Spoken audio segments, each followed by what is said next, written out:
Gracias por seguirnos en El Mundo desde el Sur. Hoy hablando de Venezuela, país que afina detalles para la primera consulta popular nacional que se va a efectuar el 8 de marzo. Más de 36.000 proyectos postulados desde las bases a partir de asambleas de ciudadanas y ciudadanos que ahora se encuentran en una fase de movilización comunal. La convocatoria hace un llamado especial a la participación femenina, un día importante. También a la juventud en el proceso de esta organización y de sus proyectos. Más de 50% que tiene como objetivo resolver problemas relacionados con los servicios públicos. Ya el Consejo Nacional Electoral ha activado una plataforma digital estratégica para que las electoras y electores puedan ubicar de manera inmediata el centro de votación correspondiente a su comuna. De manera de que todo listo desde ya para esta importante jornada democrática en el país. Quiero recordarle a través de redes sociales a lo largo del día, sondeamos la opinión de nuestros usuarios sobre el tema y vamos de inmediato con la pregunta con el código QR, si no lo ha hecho, para que pueda participar. Comunas en Venezuela se preparan para esta primera consulta popular nacional de 2026. ¿Cuál cree usted que es el aspecto más destacado en esta jornada? Ahí están las opciones. Le invitamos desde su casa a participar.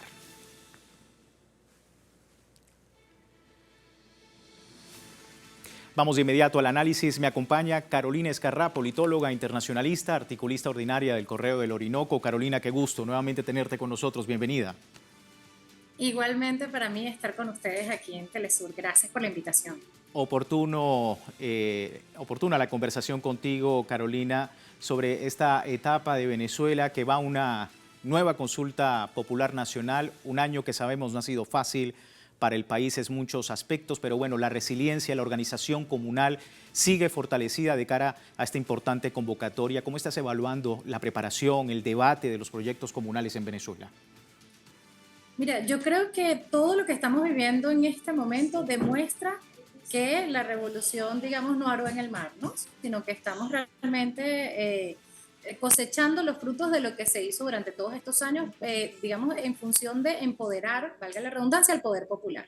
O sea, el hecho de que la gente pueda decidir en consejos comunales cuáles son los proyectos prioritarios de su comunidad es algo importantísimo, es una forma de democracia participativa y protagónica que no existe en otras partes del mundo. Nosotros hemos hecho investigaciones y en Brasil había una forma muy similar, con proyectos que, digamos, al plazo de un año se iban a realizar después de que eran aprobados en ciertas zonas.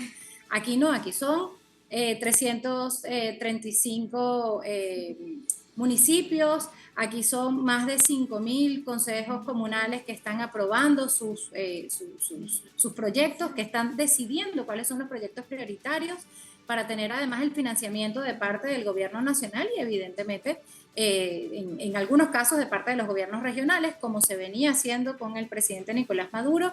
Esto lo que habla es de una continuidad de la revolución bolivariana. Hay mucha gente que dice que no hay instituciones, que no hay continuidad del proceso por todo lo que ha sucedido a partir del 3 de enero, pero yo creo que particularmente la consulta del 8 de marzo lo que viene es a reforzar el hecho de que nosotros seguimos en revolución, seguimos haciendo transformaciones sociales, seguimos trabajando por el pueblo, para el pueblo, con el pueblo, y que ese pueblo está organizado en consejos comunales que son los que van a decidir el 8 de marzo cuáles son los proyectos prioritarios. Es decir, hay una continuidad del proceso revolucionario, no solamente de las personas que están dirigiendo el país, en el caso de la presidenta encargada, Delcy Rodríguez, etcétera, sino que hay también una continuidad del proceso como tal que estaba enfilado desde hace mucho tiempo a empoderar precisamente al pueblo, a través de que, en este caso, organizado a través de consejos comunales, pero también acuérdate que nosotros íbamos a hacer una reforma constitucional este año.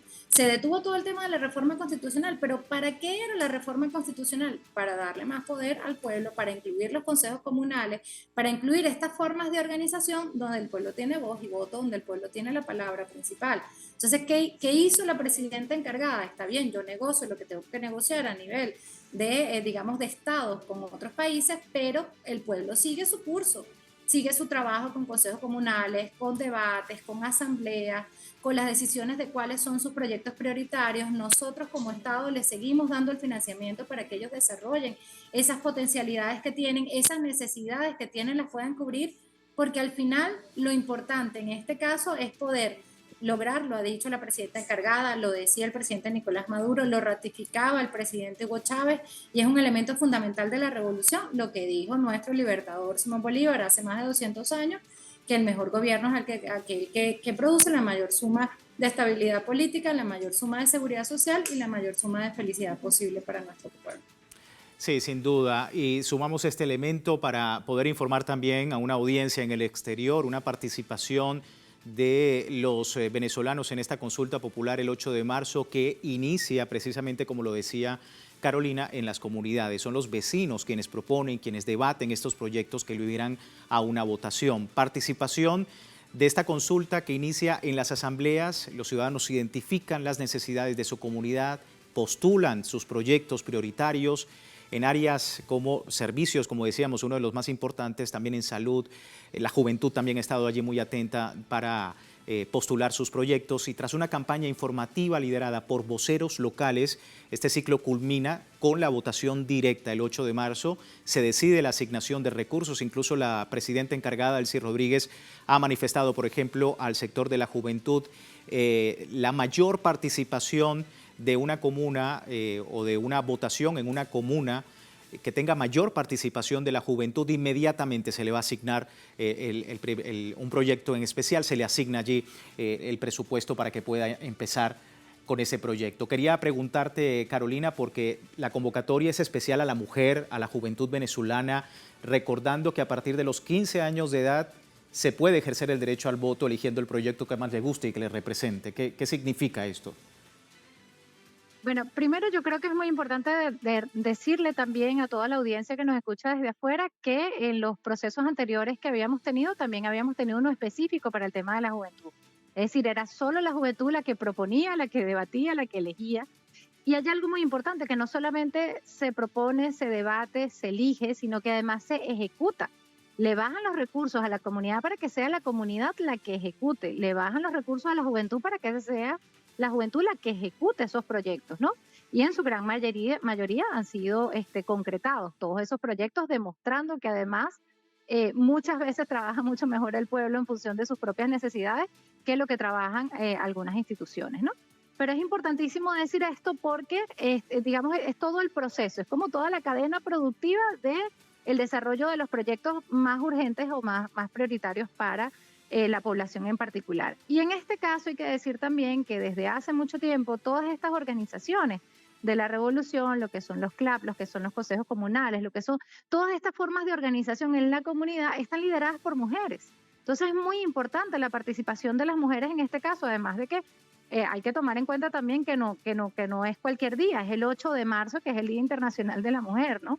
Pero además, tomando en cuenta que en revolución, bueno, la batuta la han asumido siempre, sobre todo en función de las acciones que es necesario tomar, en función del trabajo de calle, del trabajo de la comunidad, del trabajo con la juventud, siempre lo han asumido las mujeres. Y tanto la presidenta encargada como el presidente Nicolás Maduro, como el comandante Hugo Chávez, además entendieron siempre el papel, el rol fundamental que tiene la juventud, digamos que son los que van a tomar la batuta a más adelante de lo que es todo este proceso de socialismo bolivariano. Lo importante en este caso, yo creo que es que, bueno, independientemente de todo lo que estamos viviendo, seguimos en una misma ruta, seguimos con la estrategia clara, con el horizonte claro de hacia dónde queremos llevar nuestro país, y eso además está inscrito en la Constitución de la República Bolivariana de Venezuela, que es algo que independientemente de lo que quieran hacer potencias extranjeras o lo que sea, no pueden borrar de un plumazo, ¿no? Sino que es algo que está inscrito además en el ADN, si se quiere, del venezolano en estos años de revolución, y además es una reivindicación que vamos a defender, y que vamos a defender porque tiene que ver directamente con nuestras necesidades más elementales. Sí, y un proceso respaldado, como decíamos, por las autoridades. Cada quien hace un papel en esta consulta popular del 8 de marzo. El Consejo Nacional Electoral, por ejemplo, ya activó una plataforma digital para facilitar la ubicación en los centros de votación. El CNE activó esta plataforma para la consulta popular en una herramienta en la que los electores ubican y deciden estos 36.000 proyectos comunitarios, que se facilita a través del CNE la participación, se garantiza la cercanía de los puntos, como cualquier otro proceso electoral con amplia trayectoria en este país, Carolina, para adultos mayores, personas con discapacidad. Se mantienen los mismos protocolos electorales que el Consejo Nacional Electoral también implementa en otros importantes procesos comiciales. Sí, esto viene además a ratificar el hecho de que los que ganaron en el año 2024 fue el presidente Nicolás Maduro y fueron las personas de la revolución que asumieron después sus determinados cargos, ¿no? En las gobernaciones y en los diferentes espacios. Esto viene a ratificar que no fue la oposición apátrida la que ganó las elecciones, porque el proceso es absolutamente transparente, el proceso cuenta con cualquier cantidad de auditorías normalmente, y en este caso en particular no solamente el proceso es transparente, sino que además indica dónde van a ser los centros de votación, dónde va a estar la gente ejerciendo su derecho y que todos podemos ejercer nuestro derecho, no solamente para elegir quién es el presidente de la República, no solamente para elegir quiénes son los gobernadores, quiénes son los alcaldes o quiénes son los que incluso participan en los consejos comunales, sino que también tenemos la posibilidad de ir como cualquier persona a votar directamente sobre cuáles son los proyectos que consideramos prioritarios para nuestra comunidad, que se supone que ya los debatimos, que ya los analizamos en asamblea y que si no tuvimos la oportunidad de hacerlo, sí tenemos la oportunidad de ir a votar el 8 de marzo, de decidir cuál es el proyecto prioritario para nuestra comunidad, para nuestro bienestar y para lograr lo que te decía anteriormente, la mayor suma de felicidad posible, independientemente de que, bueno, de que estamos todavía en una situación de trauma, porque vivimos una situación muy fuerte el 3 de enero. A pesar de eso, el país continúa su curso. Todos además sabemos cómo votamos, todos siempre decimos, tanto opositores como oficialistas, siempre decimos que es un proceso muy rápido, que es un proceso que además es transparente, que va por buen camino y que además permite, digamos, que lo que uno decidió sea lo que se ejecute finalmente. Carolina, te voy a pedir que te quedes con nosotros luego de la pausa, mientras sigue la gente en este momento respondiendo la pregunta que hemos realizado, la encuesta que hemos publicado en redes sociales. Comunas en Venezuela se preparan para la primera consulta popular nacional de 2026. ¿Cuál es para usted el aspecto más destacado de esta jornada? Aquí tiene el código QR. Vamos con esto a una breve pausa. Ya regresamos hablando de Venezuela y la próxima consulta popular nacional. Ya regresamos.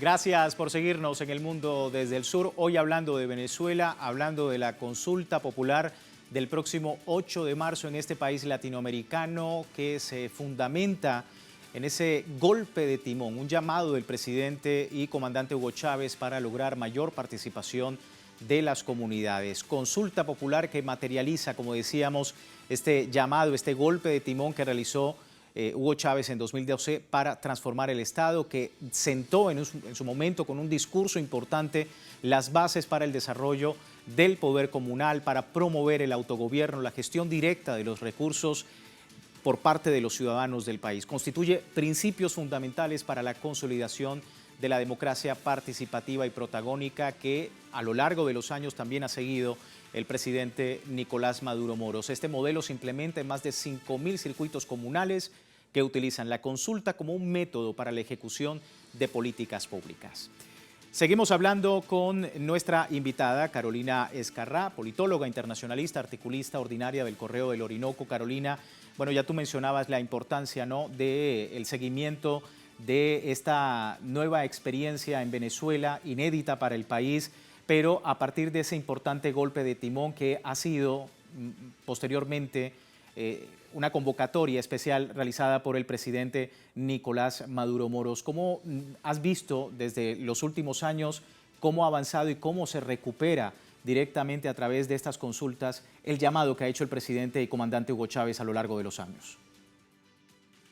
Mira, el comandante Hugo Chávez hizo en el golpe de timón, el llamado fue a comuna o nada, pues no, fue trabajar a partir de las comunas. Esto viene además de una propuesta que él hizo en el año 2007 en lo que era el Plan de la Nación, él lo llamó el primer plan socialista del 2007 al 2013, Acuérdense que él fallece a principios de 2013 y que es cuando se empieza a implementar el otro plan de la nación que, digamos, recoge algunas cosas y ya estamos en una situación, digamos, de conflicto porque el tema de las medidas coercitivas unilaterales ya había comenzado a arreciar y ya habían empezado a disminuir los precios del petróleo. Pero cuando él lanza esta idea en el año 2007, él lo lanza en el marco de 5 motores y dentro de esos 5 motores, uno de los motores era la reforma constitucional. En la reforma constitucional él tenía planteado algo que se llamaba la nueva geometría del poder y en esa nueva geometría del poder él se planteaba cómo organizar a la gente en las comunidades y él hablaba precisamente de los consejos comunales como esa célula principal y luego hablaba de federación de consejos comunales y luego hablaba de las comunas. Y luego cómo esas comunas a su vez se iban a integrar para hacer o conformar estados comunales y a su vez cómo esos estados comunales se iban a conformar para hacer un estado comunal en un todo, toda la República Bolivariana de Venezuela. Esa era un poco la visión de la nueva geometría del poder. Era una nueva visión desde digamos, desde la idea de profundizar el poder popular precisamente, porque otro de los motores venía precisamente la profundización del poder popular. Entonces no se puede, digamos que leer toda esta visión del comandante Hugo Chávez sin entender que es una doctrina, sin entender que hubo pasos previos para esa doctrina que tuvieron que ver precisamente con este plan de la Nación 2007-2013, con todo lo que estaba planteado allí. Es muy importante decir que iniciaba este plan de la Nación, iniciaba con la ética socialista, es decir, lo primero que tienes que trabajar es al ser humano.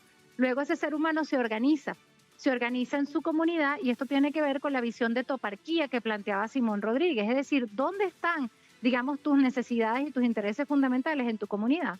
Porque allí es donde vives, allí es donde están tus hijos, allí es donde en principio tú deberías estar, digamos, tu escuela, allí es donde deberías estar, donde deberías hacer vida, ¿no? En ese espacio donde deberías hacer vida, bueno, tú deberías tener todas las condiciones para poder aplicar lo que decía nuestro libertador Simón Bolívar. En esa visión de poder aplicar todo eso es que el comandante Chávez vio la idea de esta nueva geometría del poder, donde cada una de esas comunas no solamente se tenía que plantear desde la visión del socialismo, de acuerdo con sus necesidades, de acuerdo con sus posibilidades. Entonces, ¿qué hacía esto? Hacía que trabajáramos en función de algo que también estábamos trabajando en la UNASUR y estábamos trabajando en el área de libre en el área bolivariana para las Américas, es decir, en el ALBA, que era precisamente la visión de complementariedad. Esa visión que trabajamos de complementariedad al exterior del país, que estaba vinculada a todo este tema de Petrocaribe y todo lo demás, él decía, lo interno del país también tenemos que trabajar así. Entonces, si un estado producía maíz y el otro estado lo pilaba y el otro estado tenía, digamos que las máquinas necesarias para poder hacer el ensamblaje, el embolsado, lo que sea, de ahí tú tenías toda una empresa de producción social que te ubicaba varios estados o te ubicaba varias comunas y esas varias comunas trabajando en conjunto iban a poder desarrollar productivamente al país. Entonces también tenía una visión de que no solamente teníamos que montarnos como habíamos venido haciendo en todo lo que era la renta petrolera, sino en todo el tema de la productividad del país, que ya es muy importante decir que eso se ha venido impulsando desde entonces. Hablamos de cooperativas, hablamos de empresas de producción social, hablamos de centros de desarrollo endógeno, hablamos de un conjunto de, digamos, organizaciones económicas que había precisamente dentro del Plan de la Nación que se fueron desarrollando, algunos se fueron descartando, algunos fueron modificándose para adaptarse a la realidad y de alguna manera ayudaron a que Venezuela también fuera productiva en otras áreas, incluso en el área alimentaria, etcétera, en otras áreas donde no teníamos nosotros una diversificación productiva para ese momento, porque hay que recordar también que sobre todo la reforma constitucional, digamos, tiene dificultades en ese momento precisamente porque a nivel internacional nosotros formábamos parte de la Comunidad Andina de Naciones en ese entonces y gran parte o muchos de los productos, nosotros exportábamos petróleo, pero muchos de los productos que importábamos nos venían de Colombia, nos venían de Estados Unidos, que eran países que no querían que se llevara a cabo la reforma constitucional. Se los digo con conocimiento de causa porque en ese momento yo era directora de Comercio Exterior y gran parte de los rubros que escasearon en ese momento, porque la gente suele decir que hubo escasez fue a partir de las medidas coercitivas unilaterales y del decreto de Obama, pero eso no es cierto. Nosotros vivimos 3 meses de una escasez absoluta en muchísimos rubros, precisamente antes de la reforma constitucional, que también, digamos, participaron de esa narrativa en contra de la reforma, ¿no? En ese momento. ¿Y cuál fue la decisión que se tomó desde las autoridades nacionales? Precisamente diversificar la producción, diversificar las importaciones, diversificar esas relaciones comerciales para no depender solamente de los países que están en la Comunidad Andina de Naciones o de los Estados Unidos o de esos intereses foráneos, sino depender también de nuestra propia producción, y creo que eso ha sido fundamental precisamente para nosotros poderle hacer frente y poder hacerle resistencia a lo que fueron luego las medidas coercitivas unilaterales cuando arreciaron, porque digamos que las primeras fueron 2003, 2004, luego vino otra en el 2011 contra precisamente nuestra principal industria petrolera, pero arreciaron a partir del decreto de Obama en el año 2015. Ya desde el 2013 teníamos otras medidas coercitivas unilaterales, normalmente eran contra personas cuentadantes importantes del país, pero ya a partir del 2015 empiezan a ser contra instituciones. No solamente contra PDVSA, que ya la tenían, sino que arreciaron contra PDVSA. Ya hablábamos no en términos solamente de unas medidas coercitivas, sino que hablábamos en términos de un bloqueo. Arreciaron contra el Banco Central de Venezuela, arreciaron contra organizaciones que de alguna manera eran las que podían mantener la productividad en el país. Y sin embargo, el pueblo supo reaccionar, el pueblo supo resistir, porque ya teníamos una visión de que era la empoderación del poder popular, que había nacido no con este primer plan socialista del que les hablé anteriormente, eso ayudaba a lo que era la nueva geometría del poder, pero ya había nacido con la Constitución de la República Bolivariana de Venezuela, cuando no solamente te establece en su artículo 3, creo que una visión de Estado democrático y social, de derecho y de justicia, donde agrega a la Constitución del 61 el tema de la justicia social, sino que además te plantea desde el preámbulo la visión de una democracia participativa y protagónica. ¿Y qué quiere decir participativa y protagónica? Que no es solamente una democracia donde participamos nosotros cada 5 años eligiendo quiénes son los representantes y ya. En este caso estamos viendo que cada 3 meses o cada cierto tiempo nosotros además participamos eligiendo cuáles son los proyectos prioritarios, etcétera, sino que con la visión de protagónica también participamos en la ejecución, también participamos en la evaluación, también participamos no solamente en la propuesta, que ha sido muy importante en este proceso, sino además en cómo llevar a cabo todos esos proyectos, cómo hacerlos productivos y precisamente con una visión de desarrollo del país, de complementariedad con otros estados o con otras comunas, y bueno, para lograr la mayor suma de felicidad posible para el pueblo. Sí, y otro elemento a rescatar, Carolina, ya para finalizar, está también ese componente educativo, ese componente pedagógico que ha tenido todo este tema del Estado comunal y de la consulta popular, porque hay que recordar, y volviendo al tema de la juventud, muchos de los jóvenes que van el 8 de marzo a escoger sus proyectos han sido juventud nacida en revolución, ha sido juventud que ha nacido a la par de todas estas situaciones que ha vivido el país, pero que también, a pesar de todo eso, están con una convicción muy clara de ir a representar a través de sus comunas lo que es necesario para sus comunidades. ¿Qué decir también de ese escenario? ¿Cómo lo ves? Bueno, yo creo que no solamente son jóvenes que han nacido en revolución, sino que también han vivido las agresiones. Han vivido lo que ha sido el intento de guerra cognitiva para que se vayan del país, para decirles que este país no funciona, para la fuga de cerebros, que todo eso además está inscrito en los planes del Comando Sur y en los planes que te plantea precisamente Estados Unidos cada cierto tiempo, sino que además son jóvenes que saben lo que están defendiendo, que saben además lo que está en juego, que saben lo que pueden perder de perderse la revolución bolivariana, que saben lo que pueden perder de perderse esa visión de socialismo, porque en otras partes del mundo no se hace lo que se hace aquí, Blandón. En la mayoría de los países se vota cada 5 años, que era lo que se hacía aquí en la Cuarta República, se votaba cada 5 años por unos representantes y ellos eran los que decidían qué era lo que necesitaba el pueblo, y en la mayoría de las veces era techo de zinc, ¿no? En este caso no. En este caso se le dice al pueblo, tú decides qué es lo que necesitas, entre ellos a la propia juventud, que antes tampoco era tomada en cuenta. La juventud era tomada en cuenta sencillamente para cumplir con todo lo que era el servicio militar, los agarraban con la ley de vagos y maleantes si no estaban estudiando, no se les daba, digamos que protagonismo, no se les daba voz ni voto en muchos de estos procesos. De hecho, todo el tema electoral era a partir de los 18 años y no de los 16 como está inscrito en Revolución. Hay todo este tipo de situaciones donde la juventud realmente ha ganado en revolución y ellos saben además todo lo que está en juego y todo lo que pueden perder de no haber revolución, ¿no? Y de no estar las instituciones que están en este momento. Y eso es evidentemente algo que ellos tienen que defender como lo defendemos todos y todas los venezolanos.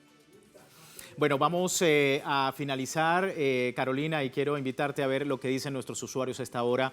Revisamos los resultados de la encuesta, preguntábamos cuál era el aspecto más destacado de esta jornada para el próximo 8 de marzo. 65% nos dice que es el impulso del poder comunal en Venezuela. Un poco más abajo nos comentan que es el avance hacia la consolidación de ese Estado comunal que a través de la arquitectura que ha generado el comandante Hugo Chávez, pues se está consolidando en este país, y también el modelo inédito de participación ciudadana importante para la audiencia hasta ahora, destacados los aspectos en torno al próximo 8 de marzo. A todos ustedes, muchísimas gracias. Carolina, a ti también gracias.